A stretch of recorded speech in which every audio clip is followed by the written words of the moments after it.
Jornal da Morada. A voz do povo.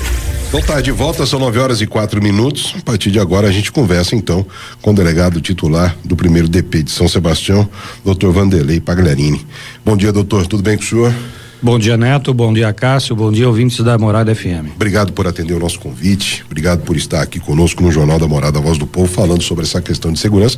O senhor abre aqui com a gente uma série de conversas, de debates, de entrevistas para a gente tratar desse tema da insegurança. Na opinião do senhor, esse aumento de casos que nós estamos tendo na região, especificamente em São Sebastião, o senhor acha que isso se deve a quê? É uma pergunta muito simples para algo muito complexo, mas dá pra gente falar alguma coisa a respeito, doutor? Eu vejo isso, Neto, assim, algo cíclico. Então, esporadicamente e repetidamente a coisa vem em ondas. Aí surge um grupo de assaltantes, eles começam a praticar diversos delitos, a coisa vai seguindo, enquanto eles não forem presos, né? Enquanto eles não receberem a prisão flagrante ou preventiva, qualquer que seja a forma de custódia deles, eles permanecem na rua praticando delitos. Então, na minha opinião, a parte de roubos é cíclico. Recentemente foi preso uma quadrilha que praticou diversos roubos, comércios, residências. E agora, nessa noite, a Polícia Militar fez uma excelente investida, prendeu 3 roubadores no bairro da Enseada e 2 deles, de nomes Ailton e Diolenes, com diversas condenações por roubo. E o terceiro, Varley, um autor de roubos a coletivos, indiciado 3 vezes recentemente aqui no primeiro distrito. Eu acredito que agora, com essas prisões dessa noite, aliás, parabéns à Polícia Militar, eu acredito que vai dar uma sossegada. E com essas prisões também, com certeza, as vítimas de diversos roubos recentes vão até a delegacia, porque nós vamos chamar, e vai ter algum reconhecimento e outros casos serão solucionados também.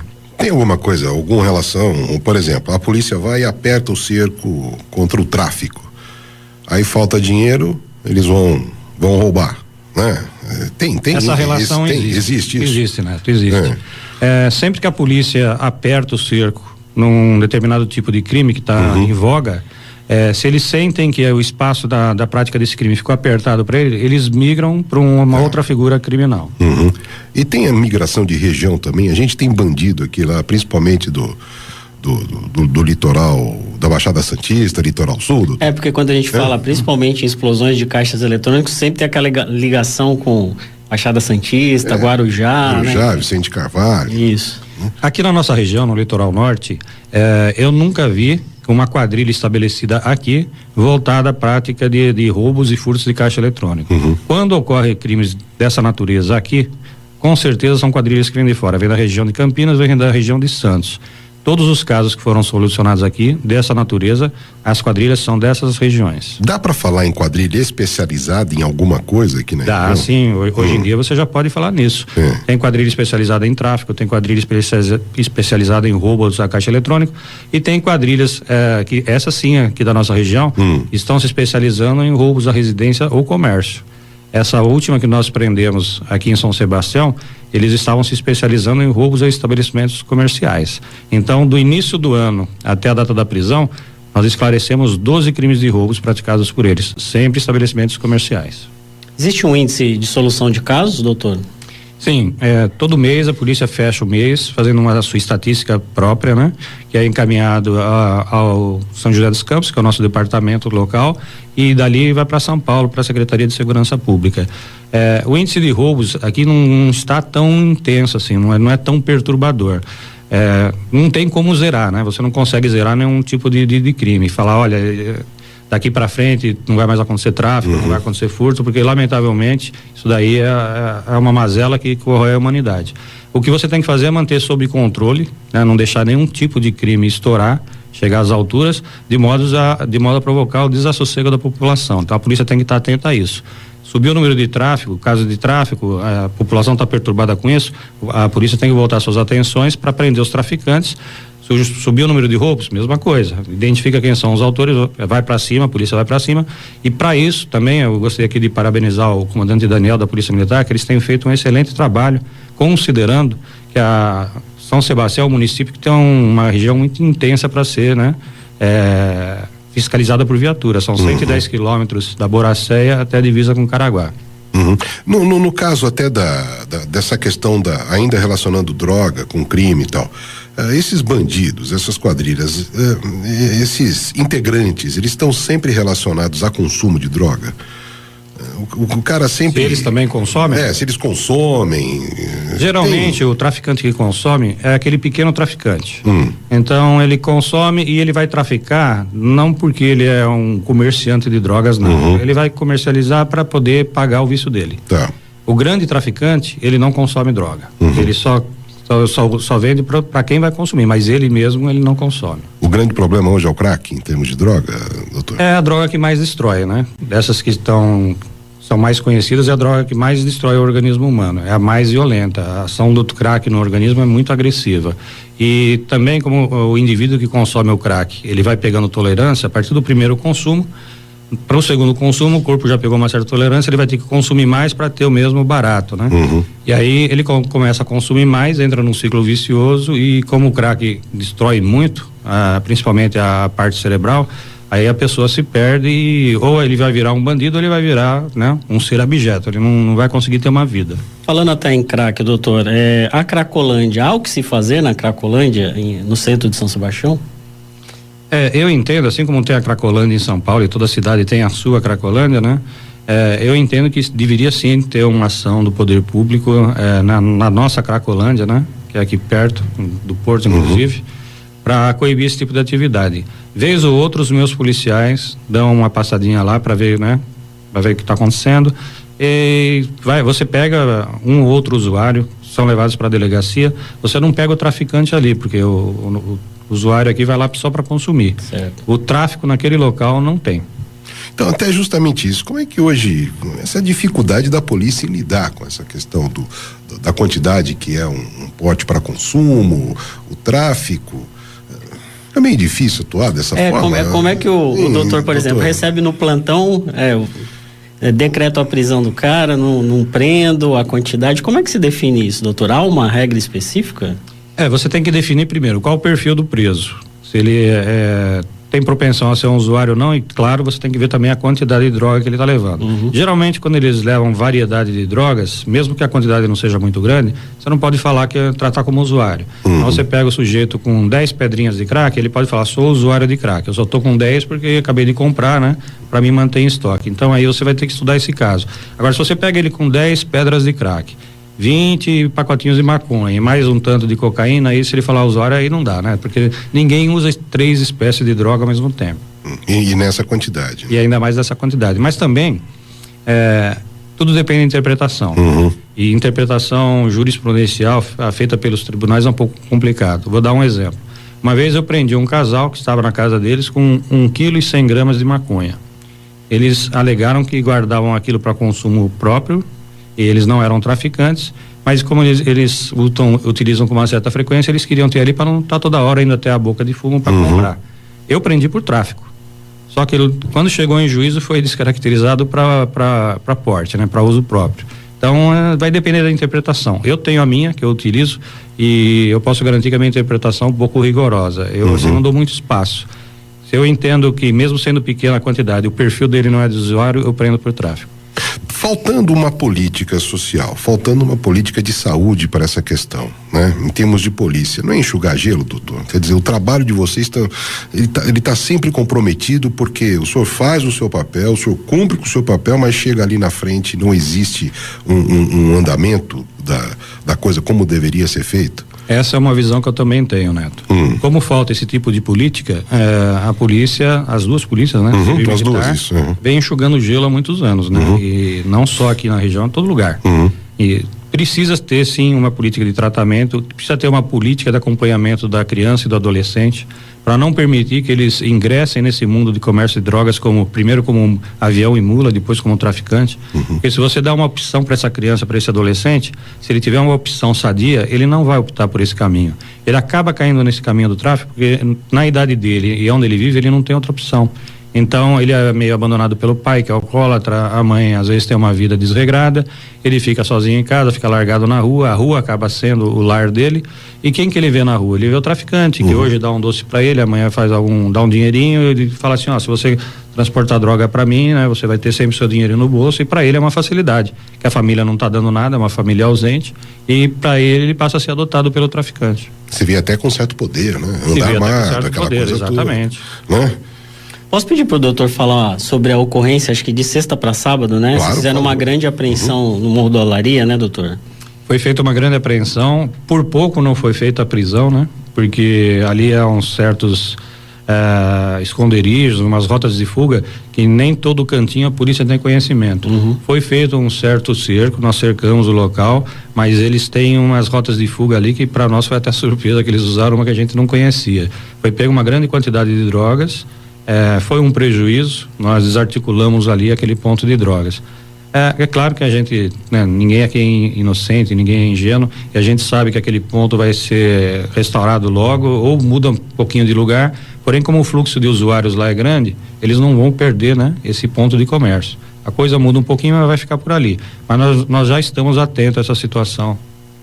Falando agora só um pouquinho sobre mortes, né? A gente tem registrado alguns casos de homicídios, não só em São Sebastião, como nas outras cidades do litoral, e com o mesmo modus operandi, doutor. Assim, geralmente a gente, né, quando recebe a notícia, fala execução, né? E seriam bandidos vindo de moto. Isso tem ocorrido também em São Sebastião. É uma disputa por pontos de tráfico de drogas. O que seria, doutor? Cássio, eu cheguei aqui em São Sebastião para assumir o 1º distrito em setembro do ano passado. Durante 6 meses a coisa correu tranquila no quesito homicídio, que aliás é o delito que mais preocupa, né? A Secretaria de Segurança, inclusive, tem uma política de controle de homicídios muito forte. A gente acompanha na televisão e vê que é assim mesmo. E esteve tranquilo, a gente tinha assim em média um homicídio a cada 2 meses aqui. Agora, nos últimos 2 meses a coisa que meio que se perdeu. Houve um número excessivo de homicídios. No último mês foram 4 homicídios. Desses 4, nós fomos analisar o que está acontecendo, o que vitimou essas pessoas. 3 deles foi motivo de droga, é disputa de ponto, é briga entre traficantes, e um deles foi motivo de briga pessoal, que não relacionada a drogas. E claro, toda vez que você tem um comércio que vai se fortalecendo, né, nos bairros de droga, vai haver a disputa. Então um quer que vender mais que o outro, você está invadindo a minha área, e aí surgem as brigas e surgem as mortes. Desses últimos, eu diria para você que 80% dos motivos das mortes é o tráfico de drogas. Então, quer dizer, seria mais pela briga do ponto do que pelo não pagamento de um consumo, né? Quer dizer, não seria... Do perfil das vítimas, não usuários que ficaram inadimplentes, não deixaram de pagar. Do perfil das vítimas, sim, são traficantes, estão envolvidos de alguma forma no comércio de drogas, e nessa disputa o que perdeu acabou morrendo. Bom, olha, são 9h17. Vamos, até antes do intervalo, rapidamente, porque depois vamos tentar falar sobre soluções para os nossos problemas, né? Mas muito tem se falado nessa questão de estupro, doutor Vanderlei. Aqui na região, especificamente em São Sebastião, como o senhor vê isso? Esses números estão caindo, aumentando, estáveis? Eu respondi pela Delegacia da Mulher em Caraguatatuba nos últimos 3 anos. E quando eu cheguei aqui, eu respondi por 7 meses pela DDM local, Delegacia da Mulher. Então, todo estupro acaba parando na DDM. De uma mulher, né? O tipo de crime é o crime mais cuidado pelas delegacias especializadas dessa área. Ocorreram alguns casos, sim, aqui na região de São Sebastião, nesse tempo que eu estou aqui. Inclusive depois que eu deixei a DDM, hoje é o doutor Odair Bruzos que responde pela delegacia especializada, porém aqui o perfil não corresponde muito a esse estuprador que nós estamos vendo na televisão, de estupro coletivo, essa coisa toda. Aqui é um estupro mais canalizado, ou seja, geralmente aqui quem tem praticado estupro é dentro do lar, ou é o pai, ou é o tio, ou é o padrasto. Então nós temos tido muito caso de estupro de vulnerável. Muitos não, os que tem são basicamente dessa natureza, estupro de vulnerável. É aquela criança, seja do sexo feminino ou masculino, que é abusada pelo pai, pelo padrasto, pelo irmão, e aí a ocorrência vai parar na delegacia e você vai apurar de fato ocorreu, você vai ter a materialidade, esse crime está comprovado, mas não é o estupro da pessoa que está andando pela rua, a mulher que está andando pela rua e é pega por um sujeito, levada para um terreno baldio. Aqui só teve um caso dessa natureza. que ocorreu em Baraqueçaba, que pelo que eu tenho conhecimento, até hoje ainda não foi identificado o autor. Tá, mas, quer dizer, basicamente, infelizmente, acontece dentro do núcleo, entre aspas, familiar. Lamentavelmente, sim. Olha, gente, 9h19, a gente está conversando aqui com o doutor Vanderlei Pagliarini, que é o delegado titular de São Sebastião. Vamos rapidinho pro intervalo, que daqui a pouco a gente continua e vamos tentar falar sobre possíveis soluções para esses problemas que a gente tem algumas participações também. Bacana, então continue mandando sua mensagem, né, sua pergunta, né? Daqui a pouquinho a gente volta, a gente continua conversando com o doutor Vanderlei aqui. Jornal da Morada, a voz do povo. De volta então, são 9h25, a gente continua conversando com o doutor Vanderlei Pagliarini, delegado do titular de São Sebastião. Doutor, falar de, sei lá se é utopia ou não, mas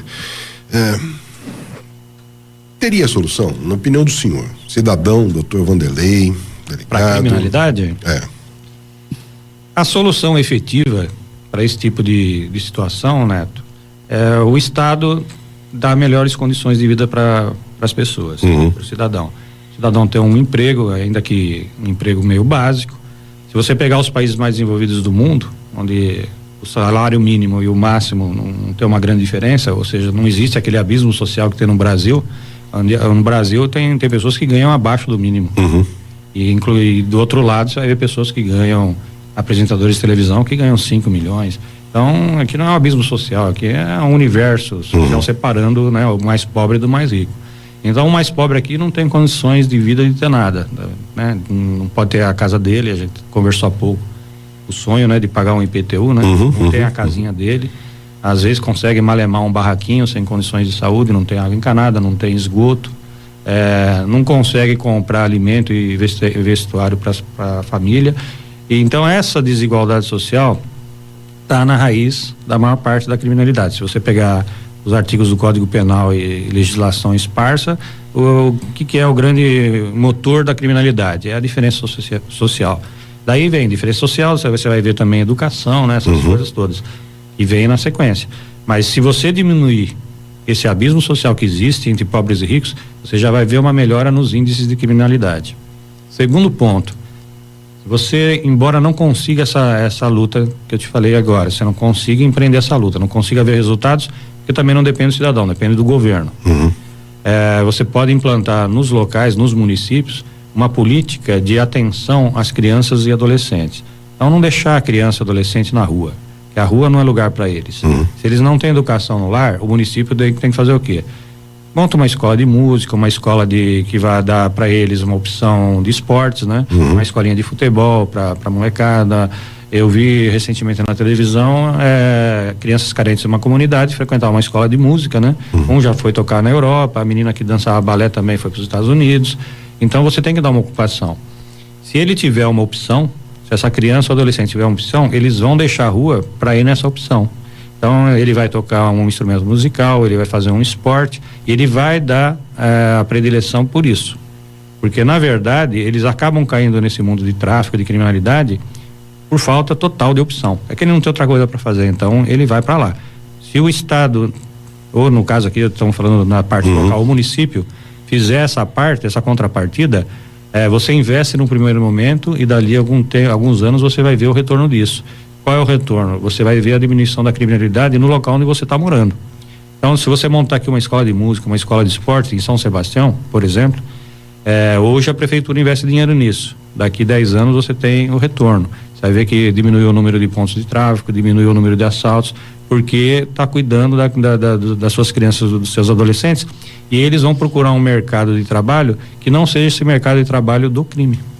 Só na opinião do senhor, uma opinião pessoal do senhor, só com repressão não tem condições? Não, só repressão não tem jeito. Isso aí como a gente falou agora há pouco, é enxugar gelo. Hoje eu estou prendendo esses traficantes, esses roubadores, amanhã vão vir outros pro local. Isso aí, como eu falei, é cíclico. Hoje eu prendo, amanhã já vem outro para ocupar o local dele. E se não for o delegado, for o Vanderlei, já vier o delegado Tiago, ele vai estar prendendo o sujeito na mesma situação que eu estou prendendo. E pode continuar aumentando o efetivo, que vai continuar aumentando. Aumenta o efetivo, eles também aumentam a quantidade de criminosos na outra ponta. Falou sobre efetivo. Como é que está o efetivo da Polícia Civil aqui? Está defasado, doutor? Porque muita gente comenta, né? Porque recentemente alguns investigadores saíram aqui da região, enfim, foi substituído, nós temos um efetivo suficiente no seu entendimento? Teve sim vários funcionários que deixaram a região por diversos motivos. Houve uma reposição. O Dr. Múcio Matos, que é o nosso delegado seccional, ele dá uma atenção muito grande a essa parte de recursos humanos. Então ele tem batalhado muito junto com o diretor do Departamento de Polícia Judiciária do Interior, Dr. Célio, e eles têm conseguido trazer recentemente para a nossa região muitos policiais civis. Respondo pela Polícia Civil, né? A Polícia Militar responde lá pelo seu lado. Então tem havido, Cássio, nos últimos anos aqui uma reposição de funcionários, gradual, claro, né? Porque o Estado não está contratando tanto, está contratando menos, mas dessa parte contratada está conseguindo alavancar alguns funcionários para o litoral norte. Dentro dessa batalha contra principalmente drogas, não existiria aí não precisaríamos ter uma alteração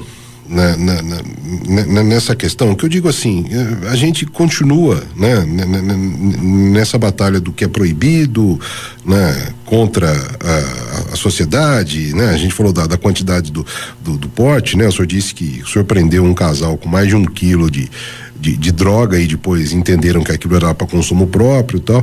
Essa coisa até de um debate mais aprofundado sobre descriminalização de drogas e tal. O senhor acha que o caminho seria esse, doutor? Os estados, na verdade, os países que optaram pela descriminalização, por exemplo, a Holanda, já se arrependeram. Já se arrependeram porque, na verdade, é uma política que não dá resultados. No Brasil, antigamente, o porte de drogas, ele gerava uma pena, né? Você tá por isso você fez uma batida, encontrou você com droga no bolso, você tinha uma pena aí privativa de liberdade, ainda que pequena você tinha. Hoje você não tem mais. Hoje o artigo 28 da Lei de Drogas prevê apenas tratamento ambulatorial para quem for pego nessa situação. Eu entendo isso equivocado, é uma medida equivocada, porque a partir do momento que você não penaliza o usuário, você está dando até um certo incentivo para que esse tipo de comércio continue. Eu acho que deveria sim criminalizar inclusive o usuário. Ok. Bom, olha, 9h32, vamos algumas mensagens. Participações aqui, né? Via WhatsApp, olha. A Denise mandou o seguinte: peço permissão para dizer somente uma coisa. Os policiais fazem a sua parte, no entanto, a lei joga no lixo todo esse trabalho, né? Um Código Penal de 1940, fala sério, inadmissível. E com isso, nós, pessoas de bem, ficamos reféns das leis caquéticas, políticos tão ladrões quanto aqueles que estão nos presídios. Temos que voltar para o tempo das cavernas, afinal trabalhamos para construir e conquistar sonhos, e os bandidos nos arrancam sonhos sem nenhum pudor, né? Ela diz o seguinte, desculpa, né, as mensagens aí, grande, mas é que eu apanhei de bandido e tenho um ódio mortal de todos eles. E desculpa, a culpa não é só do Estado. Eu e minha família viemos da periferia e nem por isso nos transformamos em bandidos. A base familiar e o caráter do cidadão acredito ser o potencializador do futuro da cidadania. Se fosse somente culpa do Estado, todos os ribeirinhos seriam bandidos. Lá sim, eles estão na intensa miséria. Então tá aí a opinião da Denise. O senhor quer comentar? Vou comentar assim da parte de legislação, né? O Brasil, para mudar a legislação, é uma tartaruga, é um quelônio, né? Recentemente foi aprovado o novo Código de Processo Civil, mas ficou germinando quase 30 anos para o Congresso aprovar esse novo código. Então a coisa demora muito, muita discussão, e esse Código Penal nosso é de 1941. Alguns artigos já foram revogados, mas eu acho que realmente devíamos fazer uma melhor avaliação do que consta dentro do nosso Código Penal e colocar umas leis mais atuais, né? Mais a ver com os nossos dias. Aqui acaba-se sempre promulgando leis a toque de caixa, porque uma atriz da Globo teve o celular invadido, então faz a lei Carolina Dickmann. Porque a filha da autora foi morta com homicídio qualificado, então homicídio qualificado passa a ser crime hediondo. Eu acho que não podia ser assim, né? Você só muda porque alguém de relevo foi atingido. Não importa, pode ser uma pessoa sem importância social, uma pessoa simples, humilde. A lei é para todo mundo, né? Então, se a lei é para todo mundo, você não pode fazer mudança só quando alguém, né, de muita visibilidade é atingido. Teria que fazer uma revisão do Código Penal e das outras leis, né, que não estão no Código Penal, mas que cuidam de crimes e de contravenções, e modernizar. Mas só que nós conversamos isso aqui, mas se for levar essa discussão para o Congresso Nacional, é discussão para 50 anos. E olha lá, crimes cibernéticos, doutor, tem aumentado a procura por denúncias, por relatar, sei lá, fazer boletim de ocorrência contra crimes na internet? Tem ocorrido bastante, mas isso não é de agora, né? Já faz alguns anos. As pessoas sim acabam entrando em sites, fazem compras ou invadem as suas contas bancárias, isso daí é via internet também. E quando uma pessoa vê, teve lá uma subtração, desaparecimento de dinheiro da sua conta corrente, ela vai ver, foi feito pelo sistema bancário, né, via internet, e ela se deu conta. E é difícil de investigar isso. É difícil de investigar porque os bandidos, eles são espertos, eles sabem que as polícias são estaduais, né? Que fazem investigação desse tipo de delito é a polícia estadual. Então o que ele faz? Ele abre contas, o grupo criminoso dele abre contas em outros estados da federação. Eles praticam um crime em São Paulo. Quando a polícia de São Paulo começa a investigar, vê que a conta receptora dos desvios está no Ceará, está no Rio Grande do Norte. Olha as dificuldades que nós vamos ter para fazer um negócio desse. Então, teríamos que ir até lá e para poder investigar qual é a ponta, né, que saiu aquela, porque geralmente eles vão até lá e sacam na boca do caixa, né? E nós não temos, né, recursos financeiros para fazer esse tipo de investigação. Algumas a gente consegue empreender, naturalmente, mas tem outras que não tem como. Mais mensagem, Cássio. Olha lá. Bom dia, Neto Acácio. Bom dia. Nossa comunidade dos bairros Olaria, Tupolândia e Tatinga, queremos saber com o doutor delegado e demais autoridades da segurança se haverá uma audiência pública em nossos bairros como teve no centro de São Sebastião. Estamos aptos em auxiliar no que for possível. Pessoal aqui da Unibairros, doutor. Perdão, esse ouvinte de que bairro é? É da região do Itatinga. Opa, Itatinga. Isso. Eu coloco da seguinte maneira, Cássio, não só a autoridade tem que ir até os bairros, mas como fica aqui o meu convite para que os moradores dos bairros venham até a autoridade policial. Qualquer morador que procurar o delegado de polícia para fazer alguma denúncia, fazer algum comentário, vai ser bem recebido. Eu recebo na minha sala, a pessoa vai fazer a colocação dela e se for necessário uma investigação diante da informação que elas têm nos passado, assim vai ser feita. Agora, encontros em bairros para discutir segurança, podemos até fazer, mas precisa ver se isso vai trazer algum resultado positivo. Renovo o convite, nos procurem na delegacia de polícia que serão todos bem atendidos. Olha, mais uma então. O seu Rui, ele mandou o seguinte: bom dia a todos. Doutor Vanderlei, a relação entre a existência do CDP e o aumento da criminalidade, as visitas vêm e acabam ficando por aqui. Talvez exista algum estudo a respeito, né? É o questionamento do seu Rui de São Sebastião. Existe uma certa relação.